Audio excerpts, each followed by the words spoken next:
बच्चों कैसे हैं आप सब। जैसा कि आपके कल इंग्लिश बोर्ड का एग्जाम है, आपकी प्रिपरेशन बहुत अच्छे से हो रही होगी और आप अच्छे से रिवीजन करके बैठे होंगे। मैं आपके लिए एक वीडियो लेकर आया हूं जिसमें हम 5 मिनट वो बातें करेंगे जो मोस्टली बच्चे अवॉइड करते हैं। ठीक है, एग्जाम हॉल में जाने के बाद में हम बहुत सारी ऐसी सिली मिस्टेक्स होती है जिनके कारण हमारा एंजाइटी लेवल या फिर हमारा बीपी जो है वो हाई हो जाता है। तो हम यहाँ पर छोटी छोटी चीजों की बात करेंगे और साथ ही साथ में हम ये बात करेंगे कि इंग्लिश के अंदर जो हमारे चारों सेक्शन होने वाले हैं उसका मैनेजमेंट हम कैसे करें, या फिर ऐसे कह सकते हैं कि टाइम मैनेजमेंट हम कैसे करें। तो सबसे पहले बिना वक्त गवाए हम स्टार्ट करते हैं। हम सबसे पहले ये देखेंगे कि हमारे एग्जाम में पोर्शन कौन कौन से आने वाले हैं। तो यहां पर सबसे पहले जो हमारा रीडिंग स्किल आएगा, उसके बाद राइटिंग स्किल विद ग्रामर के साथ में कंबाइंड आएगा। ये दोनों सेक्शन आपके कंबाइंड आएंगे, ठीक है ना। ये दोनों सेक्शन जो है आपके कंबाइंड आने वाले हैं और ये आपका लिटरेचर टेक्स्ट बुक वाला सेक्शन होगा।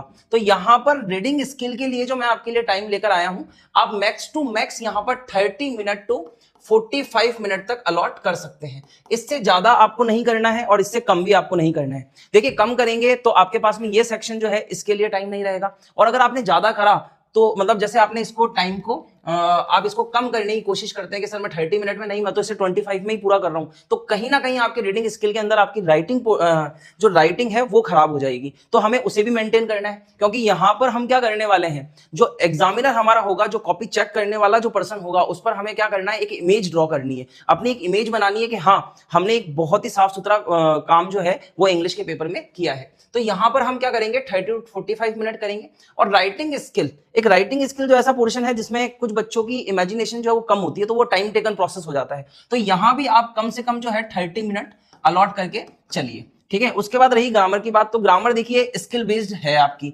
ग्रामर में कोई बच्चा 10 मिनट में पूरा कर लेता है, तो कोई इसे 15 मिनट लगाता है, पर 10 टू 15 मिनट में ये आपकी ओवरऑल पूरी हो जाएगी। उसके बाद आता है लिटरेचर और टेक्स्ट बुक वाला सेक्शन, जिसमें मैं फिर से आपके लिए 45 मिनट जो है वो देता हूं, क्योंकि 45 मिनट में ये ऑलमोस्ट आपका पूरा हो जाएगा। अगर फिर भी नहीं होता है तो आप ज्यादा से ज्यादा 1 घंटे में इसे पूरा कर दीजिए। आप एग्जाम हॉल में अपनी घड़ी जरूर लेकर जाना, ठीक है। डिजिटल वॉच जो है वो अलाउ नहीं है, तो सिंपल वॉच आप जरूर से लेकर जाना। और reading skill, writing skill, grammar और लिटरेचर, ये आपका ए सेक्शन रहेगा। ये दोनों सेक्शन जो है वो आपके बी सेक्शन में आएंगे, और आपका ये डी रहेगा, या फिर कहीं कहीं आपके कुछ कुछ पैटर्न में ये सी और डी दिखेगा, ठीक है।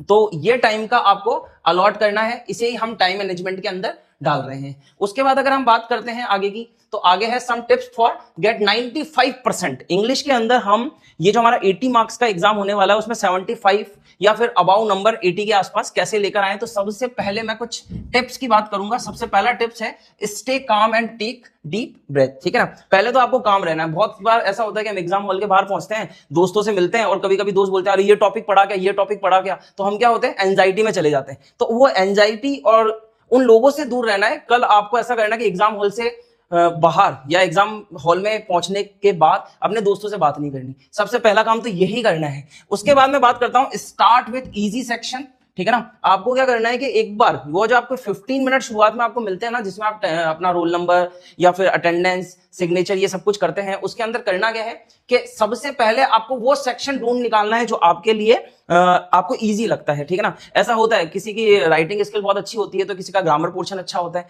तो आपको सबसे पहले क्या करना है, इजी सेक्शन पे फोकस करना है। उसके बाद जैसे आप आंसर राइटिंग करते हैं या फिर अपने आंसर के अंदर कुछ की पॉइंट्स है जिनको हाईलाइट करना चाहते हैं, तो अंडरलाइन और हाईलाइट इसका यूज जरूर कीजिए। क्योंकि देखिए, आप पैराग्राफ में अगर आंसर लिखते हैं और पैराग्राफ में आंसर लिखने के बाद में जैसे एग्जामिनर आपके पैराग्राफ को ओपन करेगा तो पूरा पैराग्राफ नहीं पढ़ेगा, उसको बहुत सारी कॉपियां चेक करनी है। तो वो क्या करेगा, उन हाईलाइट की वजह से या फिर जो आप अंडरलाइन करेंगे अपने आंसर के अंदर, उसके लिए एक तरीके से क्या टाइम सेविंग कंसेप्ट हो जाएगा, ठीक है। उसके बाद में आपको यहां पर करना है इजी सेक्शन कॉन्फिडेंस बूस्ट करता है। आप खुद सोचिए कि आपके पास में 2 क्वेश्चन है और दोनों क्वेश्चन में से आपको फर्स्ट क्वेश्चन जो आपने रीड करा वो आता है, तो आप एकदम से अपना कॉन्फिडेंस बूस्ट करेंगे और आपको लगेगा कि मैं सेकंड भी कर सकता हूं। तो इजी सेक्शन क्या करता है, हमारा कॉन्फिडेंस जो है वो बूस्ट करता है। और एक तरीके से ये भी है कि वो जैसे मान लीजिए आपने राइटिंग पोर्शन कर लिया तो आपके 10 नंबर सिक्योर हो गए, ठीक है। ये चीज भी रहती है और साथ ही साथ में कॉन्फिडेंस भी बढ़ेगा। उसके बाद लास्ट रीचेक योर वर्क, ठीक है। पूरा काम कर चुके हैं, राइटिंग पोर्शन हो गया, ग्रामर हो गई, आंसर राइटिंग हो गई, कंप्लीट हाईलाइट कर दिया है, अंडरलाइन कर दिया है, सारी चीजें हो चुकी है। उसके बाद आप 5 से 10 मिनट या 15 मिनट इस चीज के लिए निकाल कर रखिए कि आपको क्या करना है, रीचेक योर वर्क। जो भी काम करा है ना उसको चेक करना है, ठीक है, कि मेरे कोई क्वेश्चन छूट तो नहीं गए, कहीं पे मैंने कुछ मिस्टेक तो नहीं करी। और साथ ही साथ में इंश्योर कीजिए कि एवरी क्वेश्चन आर अटेम्प्टेड। आप पूरा एक बार श्योर कर लीजिए कि आपने जितने भी क्वेश्चन करे हैं वो सारे के सारे अटेम्प्ट कर रखे हैं या नहीं कर रखे, कुछ आपने बात के लिए तो नहीं छोड़े। इन चीजों का आप ध्यान रखना, ठीक है। ज्यादा मैं बोलूंगा नहीं, वीडियो काफी लंबा हो जाएगा, आपको अभी स्टडी भी करनी होगी और अपना टाइम ज्यादा वेस्ट मत कीजिए, पर ये इंपॉर्टेंट टिप्स है जो मैं आपके लिए लेकर आया हूं। उसके बाद करते हैं हम रशिंग थ्रू दी पेपर। अरे ये सबसे मेन टॉपिक रहता है। बच्चे क्या होते हैं, एकदम से रश मार लेते हैं, सुबह उठेंगे लेट सोएंगे, ये सारी चीजें अवॉइड कीजिए, ठीक है ना। आपने जितना बेस्ट आप कर सकते थे आप अपनी पढ़ाई कर चुके हैं। अब ये जो थोड़ा सा टाइम बचा है इसमें आप एक अच्छी डाइट लीजिए और एक अच्छी स्लीप लेकर वहां पर जाइए। कम से कम मैं ये कहूंगा 8 घंटे आपको सोना है और एंजाइटी को दूर रखना है, ठीक है ना। रश नहीं करना है, रश करोगे दिक्कत हो जाएगी। हरी करना अवॉइड करना है अपन को जल्दबाजी बिल्कुल नहीं करनी है किसी भी चीज में, और टाइम को एफिशिएंटली मैनेज करना है। एफिशिएंटली मैनेज मतलब कि मैंने आपको जैसा बताया टाइम एलोकेशन, आप पहले से ही इन सेक्शन को टाइम देकर चलिए।